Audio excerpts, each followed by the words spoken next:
ښوونځی ستاسې په کور کې. بسم الله الرحمن الرحیم. السلام علیکم.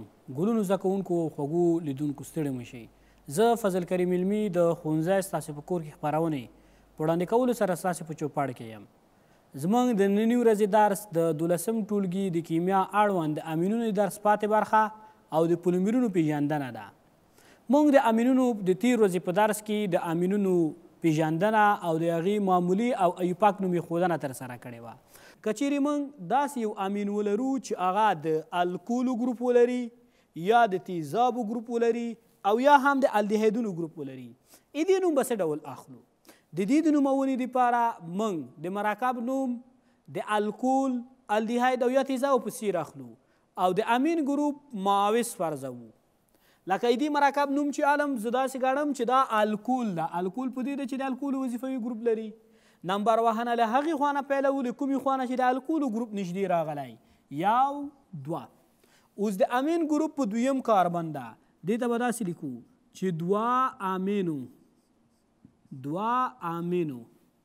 په اول کاربن وظیفوي ګروپ ده یو. ټول زنځیر کې څو کاربنه دي؟ دوه کاربن. او الکول لکه نه ایتان د الکولونو وروستاړی خو درته یاد ده اول، نو د دې مرکب ایوپاک نوم دوه امینو یو ایتانول یا دوه امینو ایتانول هم ورته ویلی شي. د دې مرکب نوم څنګه الو؟ لکه تاسو ته پته ده دا یو امینو اسید دی، ځکه هم د امین ګروپ لري هم د اسید یا د تیزابو ګروپ لري. د تیزابو په څیر نوم الو امین معاوض فرضوو. یو دوه درې. په دویم کاربن د امینونو ګروپ ده دوه امینو، ټول درې کاربنه دي پروپانویک اسید. پروپانویک اسید موږ زده کړی چې د دوو پر ځای په تیزابونو کې د الفا توری هم لیکو. الفا امینو پروپانویک اسید. د دغې مرکب نوم څنګه الو؟ دا د الدهیدونو وظیفوي ګروپ لري، نو یو الدهید دی. د دې د نومولو دپاره نمبر وهنه د الدهیدونو د ګروپ څخه پیلوو. په دویم کاربن دلته هم امین ده، دوه امینو یا الفا امینو. درې کاربنه لري پروپان. الدهید ده که نه، د الدهیدونو وروستاړی ال، دوه امینو پروپانل یا دې ته لیکای شي الفا امینو پروپانل. د دې امین نوم څنګه الو؟ دا هم تیزابي ګروپ لري. نمبر وهنه یې تیزابو د ګروپ څخه پیلوو. دوه امین ګروپونه لري، یو په دریم بل په پنځم کاربن. داسې به یې لیکو چې درې پنځه ډای امینو، پنځه کاربنه لري. پینتان تیزاب ده، اویک اسید یې وروستاړی شو، نو د دې مرکب نوم درې پنځه ډای امینو پینتانویک اسید شو. تاسې کولی شئ د خپل کتاب 190 صفحه واړوئ، په هغې کې خپل ځان وازمئ په نوم فعالیت دی. د دې څلور مثالونه ما درته حل که، پاتې مثالونه تاسې خپله حل کوئ. د امینونو فزیکي خواص موږ درې ډوله امین لرو. دا لومړنی امین،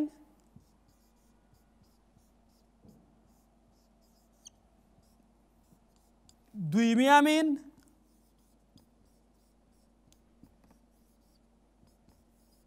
دریمي امین. لومړنی امین او دویمي امین کولی شي چې هایدروجني اړیکه رامنځته کړي. له همدې کبله دوی په اوبو کې حلیږي. د ویلې کېدو او جوشت کې نسبت دریمي امین او هر هایدروکاربن ته لوړ ده. د کیتون او ایتر څخه هم د امینونو د ویلې کېدو او جوشت کې لوړ دي. هغه امینونه چې کم کاربنونه لري، میتایل امین، ایتایل امین، ډای میتایل امین،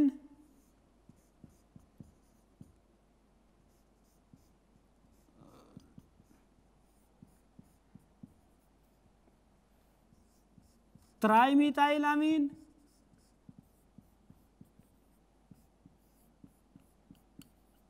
دا په عادي حالت کې ګاز دي. هغه امینونه چې 12 پورې کاربن لري یعنی C12 H25 NH2 تر دې پورې امینونه مایع دي او پاتې نور ټول جامد حالت لري. د امینونو کیمیاوي خواص: امینونه له تیزابونو سره تعامل کوي او اړوندې مالګې جوړوي. د امین فورمول موږ داسې لیکای شو: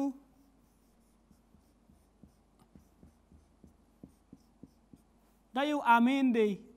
که چیرې داسې د یو تیزابو سره یو ځای کړم لکه HCl تیزابو سره، تاسو ته پته ده چې دا H قسما مثبت او Cl قسما منفي چارج لري. دلته په نایتروجن باندې جوړه غیر اړیکوي الکترونونه دي. دا هایدروجن په دې الکترونونو برید کوي او بالاخره امونیمي مالګه جوړوي. داسې NH3 دا به مثبت چارج شي او د کلورایډو سره بیرته یو ځای شي. دا اوس الکایل امونیم کلورایډ دی. که چیرې دا مالګه اوس تیزابي مالګه ده، که چیرې د القلي سره یو ځای شي بیرته مالګه جوړوی شي او اوبه جوړوی شي. که همدغه مالګه زه راوالمه تیزابي خاصیت لري.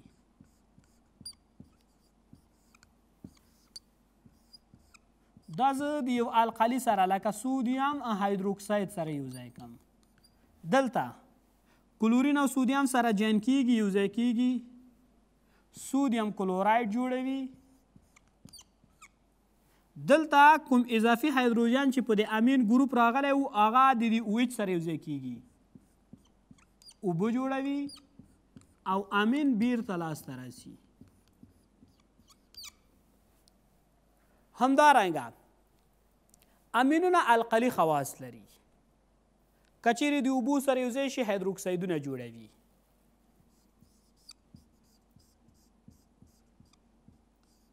د یو امین ده، که چیرې د اوبو سره یو ځای شو موږ ویل چې امین القلي ده، نو دا هایدروجن به په د امین ګروپ نسبیږي. آر رابطه NH3 امونیم شو او هایدروکساید سره به یو ځای شي، الکایل امونیم هایدروکساید به جوړ کړي. اوس دغه هایدروکساید چې لاسته راغلی دا بیرته د مالګ د اوس القلي خاصیت لري ځکه ویچ لري که نه، د تیزابونو په واسطه بیرته خنثی کیدی شي.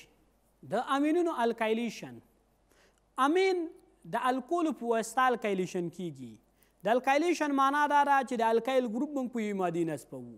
که چیرې په امین باندې الکایل ګروپ نصبیږي له لومړني امین څخه دویمي امین، له دویمي امین څخه دریمي امین لاسته راځي.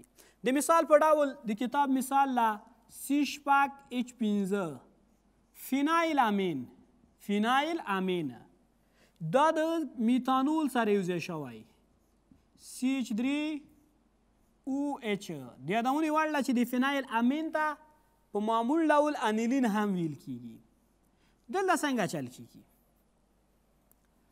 د الکولو القلیوالی نسبت امین ته ډیر ده.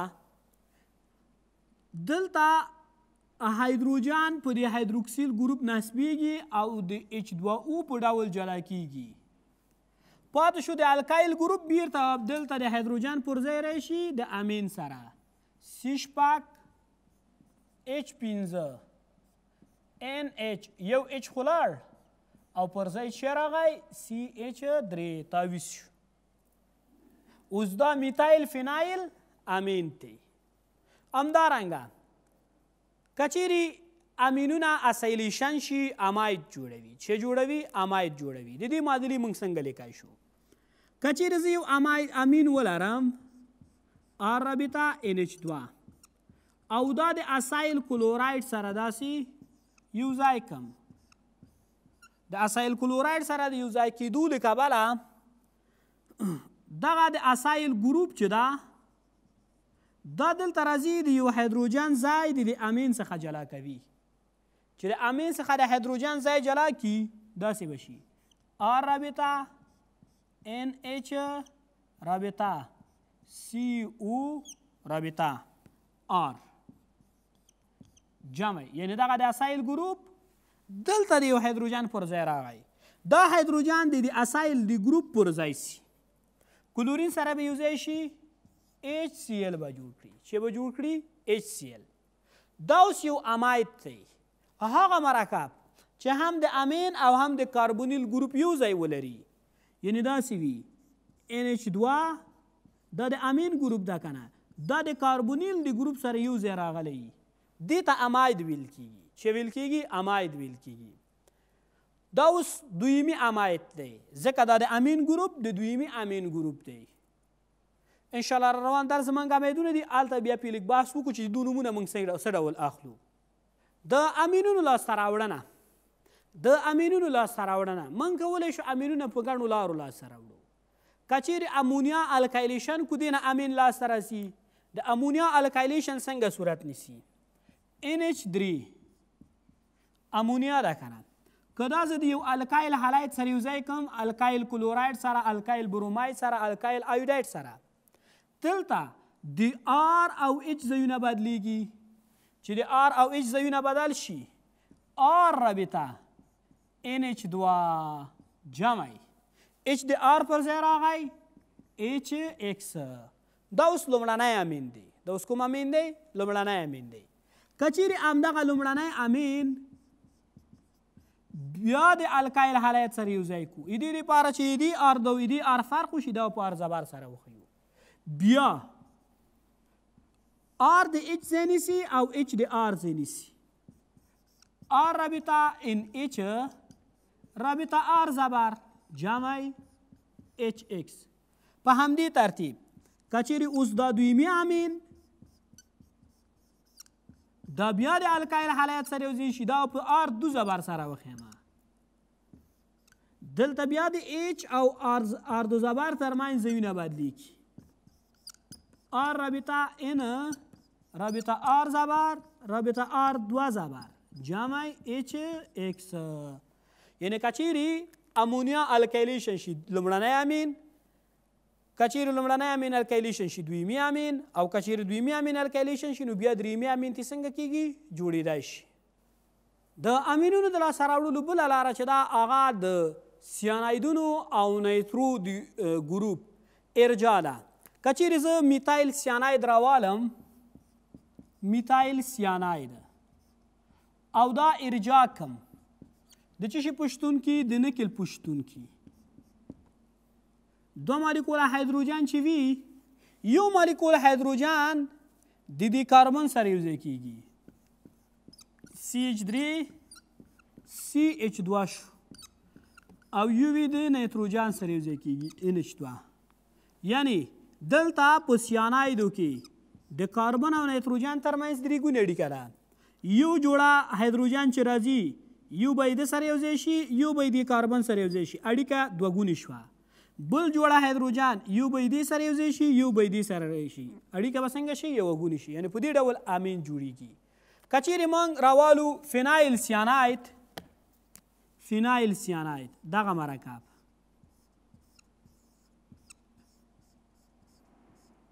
دا ارجا کو دې د ارجا عملیه دو هایدروجن په سی دو هایدروجن په ان داسې بشي CH2 NH2 همدارنګه که چیرې موږ نایترو مرکبونه ارجا کړو دې څخه هم امین لاسته راتلی شي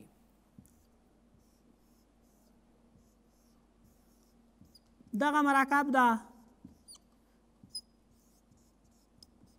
پارانایتروتولوین د دې مرکب نوم ده که چیرې دا موږ له هایدروجن سره یو ځای کوو درې مالیکوله هایدروجن سره دوه اکسیجن دي که نه دوه مالیکوله هایدروجن به یې دې سره یو ځای کېږي تر څو دوه مالیکوله اوبه جوړ کړي جمع یو مالیکول هایدروجن به یې د نایتروجن سره یو ځای شي تر څو امین جوړ کړي په دې ډول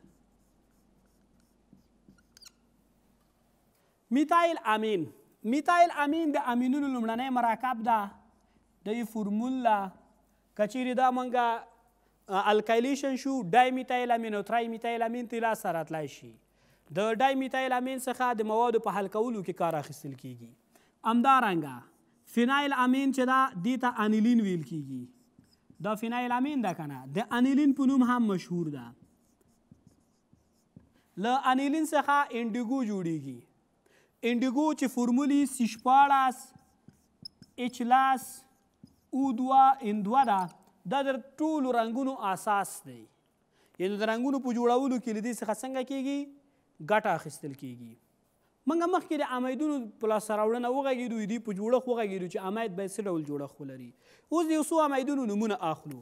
فرضاً که چیرې زه داسې یو امید ولرم دا اوس یو لومړنی امید دی ځکه امین لومړنی امین ده. دې نوم څه ډول اخلو؟ کاربون نشمارو 2 کاربنه دي که نه ایتان په پای کې څه شي کلمه راوړو د اماید کلمه راوړو ایتان اماید. همدارنګه که چیرې زه داسې یو اماید ولرم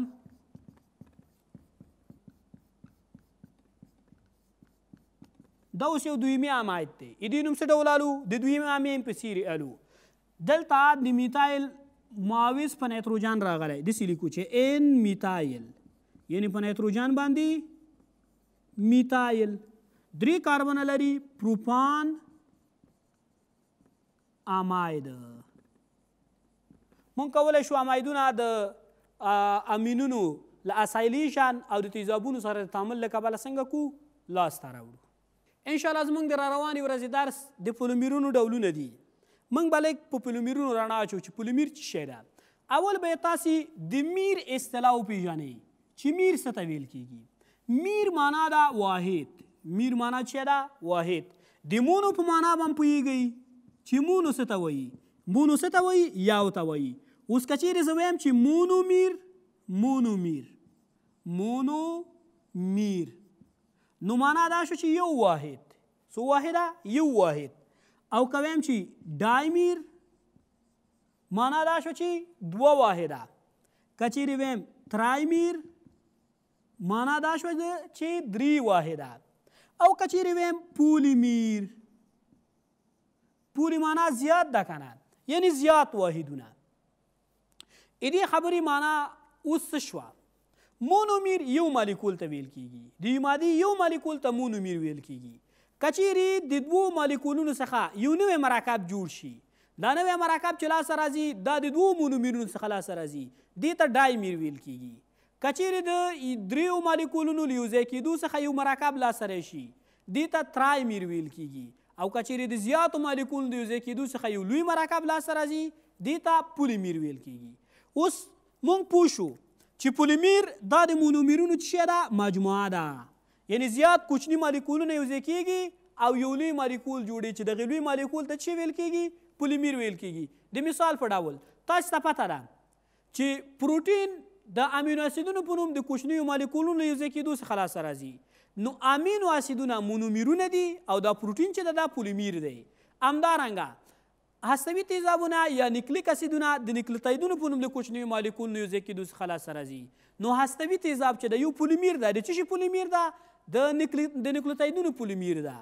همدارنګه تاسې په دې پوهیږئ چې سلولوز د ګلوکوز د مالیکول له یو ځای کېدو څخه لاسته راځي.